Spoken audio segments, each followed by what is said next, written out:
तर मग वडील म्हटले की नको, तू इंजिनिअरिंग साईडला जा, तर बघू म्हणे पुढच्या पुढं, म्हणजे जर तुला इच्छा असेल तर तू पुढे ट्राय कर, नसेल तर मग इंजिनिअरिंग मध्ये तू करिअर करू शकतोस म्हणून. तर माझा चांगला कॉलेजला नंबर सुद्धा लागला सर, इथं कोथरूडला महाराष्ट्र इन्स्टिट्यूट ऑफ टेक्नॉलॉजीला, ओके. इन्फॉर्मेशन टेक्नॉलॉजी ब्रँचला नंबर लागला. पण तिथं काय मला एवढी अशी विशेष आवड नव्हती सर आयटी सेक्टर म्हणजे इंजिनिअरिंग मध्ये.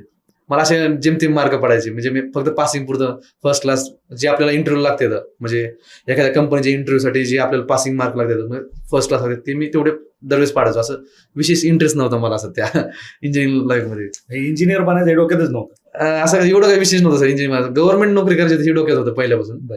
पण असं घरचे म्हणले की ना एक बॅकअप प्लॅन असू दे, प्लॅन बी असू दे, की ना जर तुला नसेल आवड उद्या, म्हणजे माणसाचा आवड बदलते ना. त्या लहानपणी काय कळते नेमकं काय करायचं काय नाही. प्रत्येकाला कुणी म्हणतो डॉक्टर हे, पण जेव्हा रिअलिटीमध्ये तेव्हा नंतर कळतं की नाही क्षेत्र हे म्हणून. आता 12वीला असताना मला डॉक्टर वाटत होतं, पण आमच्या वेळेस ती नीट एक्झाम आली आणि त्याचा जो रिझल्ट आला ना, त्याने नाही म्हटलं आपल्याला नाही जमणार, नाही इच्छाच निघून गेली माझी. मग त्याच्यामुळे म्हटलं चला आपण इंजिनिअरिंग साईडला मॅथ चांगलं होतं वगैरे, कॉलेज पण चांगलं मिळालं. माझं ऍडमिशन सुद्धा TWS मधून झालं होतं, म्हणजे फ्री ऑफ कॉस्ट झालं ऍडमिशन. त्याच्यामुळे ठीक आहे म्हणले मग घरचे. मी पण म्हटलं चला डिग्री होईल. पण 4 वर्ष मला काय कसला इंटरेस्ट नव्हता इंजिनिअरिंग मध्ये. म्हणजे वडिलांना मी सांगायचो फोन होती अभ्यास करतोय हे करतोय, पण फक्त परीक्षा आली की तेवढं. ह्याच्या पलीकडे मला म्हणजे तुम्ही जर मला इन्फॉर्मेशन टेक्नॉलॉजी बद्दल विचारलं तर मला खूप 10% सांगता येणार नाही.